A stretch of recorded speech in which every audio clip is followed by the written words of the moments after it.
হয়েছে? কি হয়েছে? কি হয়েছে? কি হয়েছে?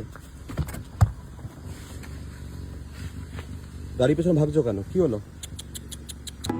আমরা যখন রাতে গাড়ি বা বাইক নিয়ে রাস্তা দিয়ে যাই তখন অনেক সময় দেখা যায় যে রাস্তার কুকুররা আমাদের গাড়ির পেছনে তাড়া করছে।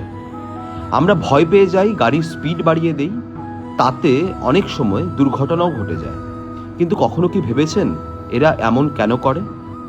এই অবলা প্রাণীরা কথা বলতে পারে না, তাই এদেরকে বোঝা খুবই কঠিন। হতে পারে এই কুকুরটির আগে কখনো গাড়ির সাথে অ্যাক্সিডেন্ট হয়েছে, অথবা হয়তো সে নিজের মাকে বা বাচ্চাদের গাড়ি অ্যাক্সিডেন্টে চোখের সামনে মারা যেতে দেখেছে।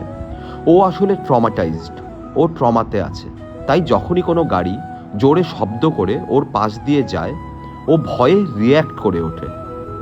আমরা তো মানুষ, আমাদের বিচার বুদ্ধি আছে।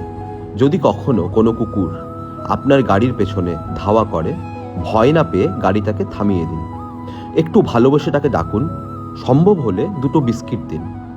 আপনার এই 1 মিনিটের ব্যবহার ওকে বুঝিয়ে দেবে যে সব গাড়ি বা সব মানুষ ওর ক্ষতি করতে আসে না।